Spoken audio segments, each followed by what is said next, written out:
আসসালামু আলাইকুম ওরহমতুল্লাহি ওবরকাতুহ। দুনিয়ায় মুসলিম ভাইয়ের দুঃখ দুর্দশা দূর করা বা তার কোনো কষ্ট লাঘব করা আল্লাহর পক্ষ থেকে সাহায্য সহযোগিতা লাভ করার মাধ্যম। রাসূল করিম সাল্লাল্লাহু আলাইহি ওয়াসাল্লাম ইরশাদ করেন, যে ব্যক্তি তার ভাইয়ের অভাব মোচনে সাহায্য করবে, আল্লাহ তাআলা তার অভাব মোচনে সাহায্য করবে। আল্লাহ তাআলা তার অভাব মোচনে সাহায্য করবেন।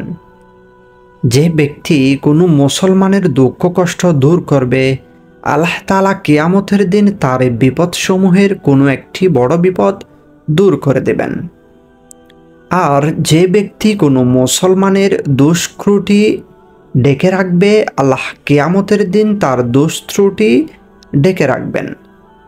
অন্য হাদিসে রাসূল করিম সাল্লাল্লাহু আলাইহি ওয়াসাল্লাম বলেন, যে ব্যক্তি কোনো মুমিনের পার্থিব দুঃখ কষ্ট দূর করবে, আল্লাহ কিয়ামতের দিন তার দুঃখ কষ্ট দূর করবেন। যে ব্যক্তি কোনো সংকটাপন্ন ব্যক্তির সংকটন নিরসন করবে, আল্লাহ তার দুনিয়া ও আখিরাতের যাবতীয় সংকট নিরসন করে দেবেন।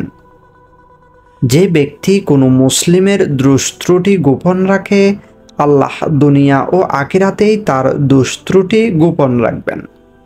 আর আল্লাহ ততক্ষণ পর্যন্ত বান্দার সাহায্য করে থাকেন যতক্ষণ পর্যন্ত বান্দা নিজ ভাইয়ের সাহায্যে রত থাকে। তিনি আরও বলেন, যে ব্যক্তি কোনো মুসলমানের দুঃখ কষ্ট দূর করবে, আল্লাহ কিয়ামতের দিন তার বিপদসমূহের কোনো একটি বিপদ দূর করে দেবেন। জীবনে পাওয়া না পাওয়ার বেদনায় হতাশ হওয়া কিংবা মানসিক চাপ অনুভব করা নতুন কিছু নয়।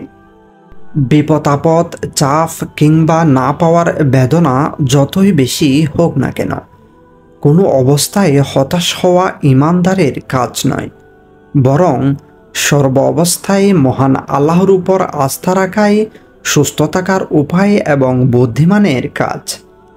একথা মনে রাখা উচিত যে কোনো সময় যে কোনো পরিস্থিতির মুখোমুখি হতে পারে মানুষ। কোরআনুল কারিমে এমন ইঙ্গিত এসেছে অনেকবার।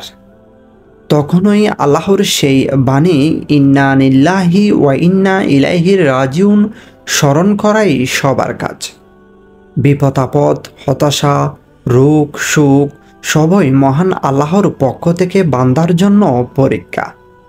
আল্লাহ তাআলা বলেন, আমি অবশ্যই তোমাদের পরীক্ষা করব, সামান্য ভয় ও ক্ষুধা এবং জানমাল ও ফসলের কিছুটা ক্ষতি দিয়ে। আর তুমি ধৈর্যশীলদের সুসংবাদ দাও, যাদের উপর কোনো বিপদ এলে বলে ইন্না লিল্লাহি ওয়া ইন্না ইলাইহি রাজিউন, নিশ্চয় আমরা আল্লাহর আর অবশ্যই আমরা তার কাছেই ফিরে যাব। সুতরাং যে কোনো পরিস্থিতিতে হতাশা কিংবা মানসিক চাপ সামলাতে কোরআন সুন্নাহর আমল করা, আল্লাহর কাছে সাহায্য প্রার্থনা করা আবশ্যক। হতাশ কিংবা মানসিক চাপ বেড়ে গেলে যে আমলগুলো করা জরুরি তা হলো কোরআন তেলাওয়াত করা। হতাশা ও মানসিক চাপ কমাতে কোরআন তেলাওয়াতের বিকল্প নেই। মহান আল্লাহর মধুর বাণী কোরআন তেলাওয়াত মানুষের মনকে প্রফুল্ল করে তোলে। কেননা কোরআন তেলাওয়াত মানুষের অন্তরের প্রফুল্লতার অন্যতম উৎস। কোরআন তেলাওয়াতের মাধ্যমেই মানুষ মনের প্রফুল্লতা ও মানসিক প্রশান্তি পেয়ে থাকে, দুশ্চিন্তা ও হতাশা থেকে মুক্ত থাকে। হতাশা কাটাতে এবং মনে প্রশান্তি পেতে বেশি বেশি আল্লাহর জিকির ও দোয়া করা। কেননা দোয়া এবং জিকিরের মাধ্যমে মনে প্রশান্তি আসে বলে ঘোষণা করেছেন স্বয়ং আল্লাহ তাআলা। যারা বিশ্বাস স্থাপন করে এবং তাদের অন্তর আল্লাহর জিকির দ্বারা শান্তি লাভ করে, জেনে রাখো আল্লাহর জিকির দ্বারা অন্তরে স্থিরতা ও শান্তি আসে। হযরত আনাস রাদিয়াল্লাহু তাআলা আনহু বর্ণনা করেন, রাসূল করিম সাল্লাল্লাহু আলাইহি ওয়াসাল্লাম যখন কোনো দুঃখ কষ্ট বা চিন্তা অস্থিরতা তথা হতাশাগ্রস্ত হতেন তখন বলতেন, ইয়া হাইয়ু ইয়া কাইয়ুম বিরহমাতিকা আস্তাগি, অর্থ হে চিরঞ্জীব, হে চিরস্থির, আপনার রহমতের মাধ্যমে আপনার নিকটে সাহায্য চাই। লা ইলাহা ইল্লা আনতা সুবহানাকা ইন্নী কুনতু মিনাজ জালিমিন।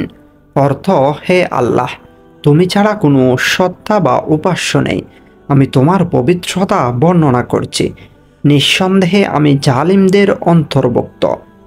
বিপদ মুসিবত পেরেশানির সময় নামাজের মাধ্যমেই প্রকৃত প্রশান্তি লাভ করা যায়।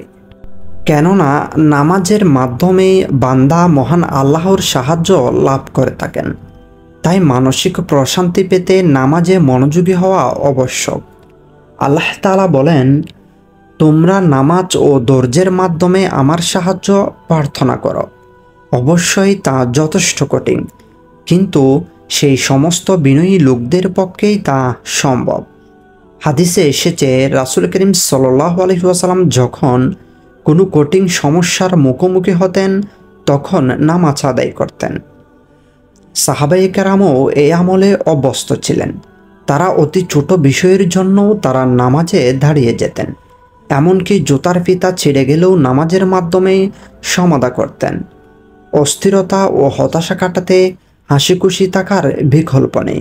যে কাজ করলে মনে শান্তি পাওয়া যাবে সেই কাজে নিজেকে অভ্যস্ত করে তোলা, যদি তা হালাল হয়, তবে কোনোভাবেই হারাম কাজের সঙ্গে জড়িত হওয়া যাবে না।